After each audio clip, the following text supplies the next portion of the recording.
شاہ ولی اللہ صاحب کے بارے میں، شاہ عبدالعزیز محدث دہلوی رحمۃ اللہ علیہ کے بارے میں اور دیگر اکابر ائمہ دین کا تعویذات لکھنا اور لوگوں کو بغرض شفا دینا یہ ثابت ہے، بلکہ بزرگان دین کی اس موضوع پر کتابیں موجود ہیں۔ شاہ ولی اللہ علیہ رحمہ نے القول الجمیل کے اندر اور دیگر کتابوں میں بہت سارے تعویذات لکھے ہیں کہ جن کا بہت زیادہ نفع اور اثر ہے، اور خود مسند امام احمد میں اور ابو داؤد شریف کے اندر حدیث مبارک موجود ہے کہ حضرت عبداللہ ابن عمر رضی اللہ تعالی عنہما ایک دعا بچوں کو سکھایا کرتے تھے جو مختلف قسم کی عافیت کے لیے اور مختلف امراض سے شفا کے لیے تھی، اور فرماتے ہیں کہ جس بچے کو وہ دعا نہ آتی ہو تو اس کے گلے میں وہ لکھ کر پہنا دی جائے۔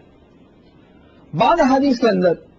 تعویذوں سے منع کیا گیا، تعویذات نہ لٹکائے جائیں، تو ان کا محمل علماء کرام نے یہ بیان فرمایا ہے کہ جن تعویذات سے منع کیا گیا ہے اس سے مراد وہ تعویذات ہیں کہ جن کے اندر خلاف شرع کلمات ہوں، شرکیہ کلمات ہیں، خلاف شرع کلمات ہیں، شیطان سے مدد مانگی گئی ہے، بتوں سے مدد مانگی گئی، یا کافروں کے نام لکھے گئے، اس طرح کی جو چیزیں ہیں ان سے منع کیا گیا،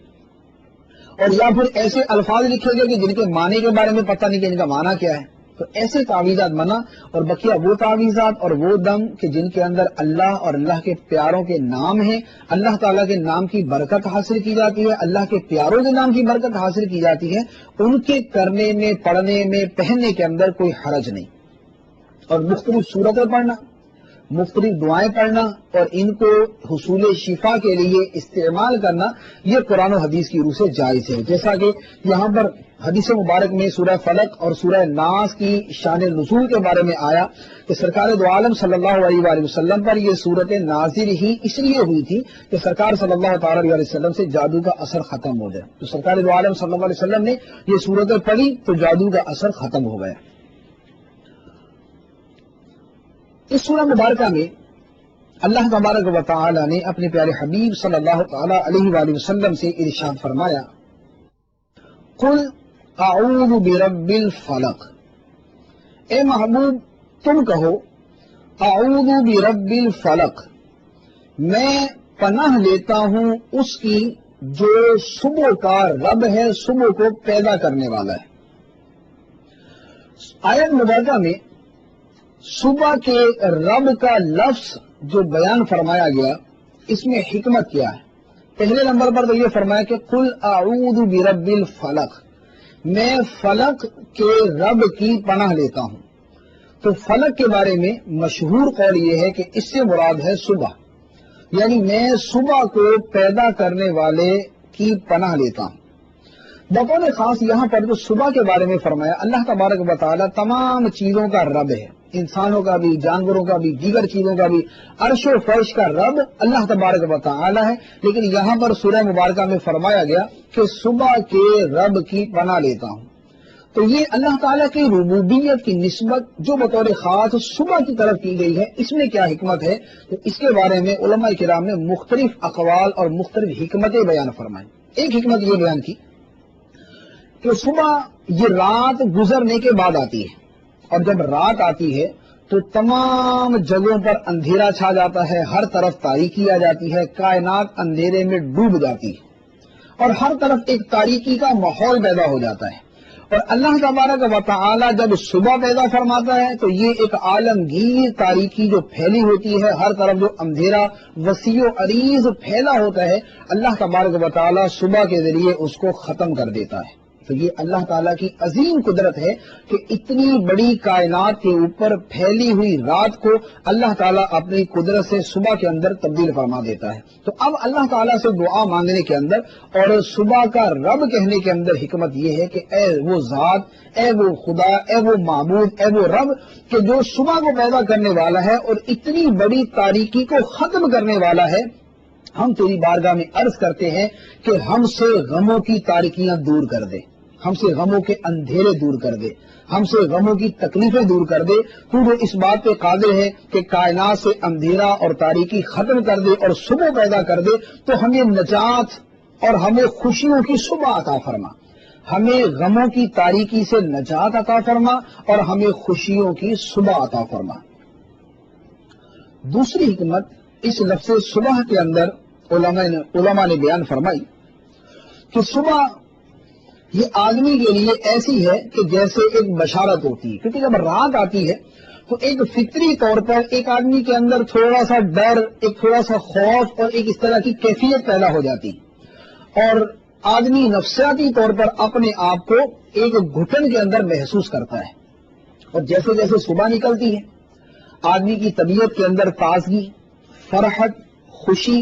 اور راحت محسوس ہونا شروع ہو جاتی ہے۔ تو اب جو بندہ قل اعوذ برب الفلق، اعوذ برب الفلق کے ذریعے اللہ تعالیٰ سے پناہ مانگ رہا ہے، وہ گویا اللہ تبارک و تعالیٰ کی بارگاہ میں وہی بشارت، وہی خوشخبری اور وہی راحت اور اسی فرحت کا سوال کرتا ہے کہ اے صبح کے ذریعے فرحتیں دینے والے، اے صبح کے ذریعے خوشیاں دینے والے، اے صبح کے ذریعے راحتیں دینے والے، اور اے صبح کے ذریعے طبیعت کے اندر انشراح پیدا کرنے والے رب، میں تیری پناہ میں آتا ہوں، میں تیری پناہ مانگتا ہوں۔ تیسری حکمت علماء نے بیان فرمائی کہ یہاں بطور خاص اللہ تعالیٰ کو صبح کا رب بیان کیا گیا۔ تو صبح کا وقت وہ ہے کہ جب فریاد کرنے والے اللہ کی بارگاہ میں فریاد کرتے ہیں، پریشان حال اللہ تعالیٰ کی بارگاہ میں اپنی پریشانیاں عرض کرتے ہیں، اور اللہ تبارک و تعالیٰ اس وقت بطور خاص ان کی دعاؤں کو قبول فرماتا ہے اور ان کی پریشانیاں دور کرتا ہے۔ تو وہ وقت کہ جس وقت میں بندے اپنے رب کو بطور خاص پکارتے ہیں، اور جس وقت اللہ تبارک و تعالیٰ کی طرف سے قبولیت کے خاص لمحات ہوتے ہیں، تو اللہ تعالیٰ کی ربوبیت کو ان لمحات کے ساتھ مختص کیا۔ اسی طرح ایک اور حکمت بیان فرمائی کہ صبح کا وقت یہ اصل میں قیامت کے دن کی منظر کشی کرتا ہے۔ کس طریقے سے؟ وہ اس طرح کہ جب صبح ہوتی ہے تو لوگ اپنے گھروں سے نکلتے ہیں۔ اب جو لوگ اپنے گھروں سے نکلتے ہیں ان کی مختلف حالتیں، کوئی تو وہ ہے کہ جو پریشان حال، غربت کا شکار، تنگ دستی کا شکار نکلتا ہے، اس کے پاس مال و دولت نہیں، مال و دولت سے خالی ہے، اس کے پاس اچھا پہننے کا لباس نہیں۔ ایک تو وہ لوگ ہیں۔ دوسرے وہ لوگ ہیں کہ جو صبح کے وقت اپنے گھروں سے نکلتے ہیں تو وہ مختلف جرائم کے مرتکب ہوتے ہیں، کسی کا قرضہ دینا ہے اور کسی کا کچھ دینا ہے، کسی کو کچھ ادا کرنا ہے، تو وہ اس حال میں گھروں سے نکلتے ہیں۔ تو صبح کے وقت ان کی پیشی ہے، انہیں پیش ہونا ہے، انہیں مختلف لوگوں کو جواب دینا ہے، مختلف لوگوں کے سامنے حساب دینا ہے، کسی سے معذرت کرنی ہے، کسی کے سامنے جا کے کچھ کرنا ہے۔ کچھ لوگوں کی حالت یہ ہے۔ اور تیسرے وہ لوگ ہوتے ہیں کہ جو اپنے گھروں سے بڑے خوشحال نکلتے ہیں، جن کا کاروبار اچھا، جن کے پاس مال و دولت ہے، جن کے لباس اچھے، جن کی سواریاں اچھی ہیں، تو یہ جب اپنے گھروں سے نکلتے ہیں تو لوگ ان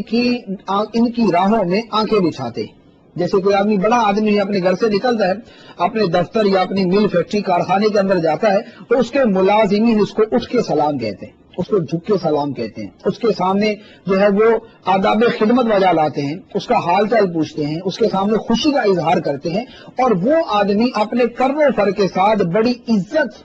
اور بڑی شان و شوکت کے ساتھ وہ اپنے منصب پہ جا کے بیٹھ جاتا ہے۔ تو گویا تین طرح کے لوگ ہیں۔ تو امام فخر الدین رازی رحمۃ اللہ علیہ ارشاد فرماتے ہیں کہ صبح کا وقت جو ہے یہ قیامت کے دن کی منظر کشی یوں کرتا ہے کہ قیامت کا دن جب صبح قیامت طلوع ہوگی، لوگ اپنی قبروں سے نکلیں گے، تو لوگ جو قبروں سے نکلیں گے ان کی بھی تین طرح کی حالتیں ہوں گی۔ ایک وہ جو نامہ اعمال کے اعتبار سے، نیکیوں کے اعتبار سے غربت کا اور تنگ دستی کا شکار ہوں گے، جن کے نامہ اعمال میں نیکی نہیں، جن کے پاس نیکیوں کا ذخیرہ نہیں،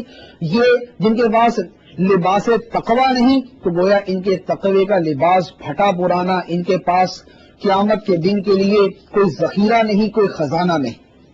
اور کچھ وہ کہ جو گناہ گار، فسق و فجور میں مبتلا، مختلف جرائم کا شکار،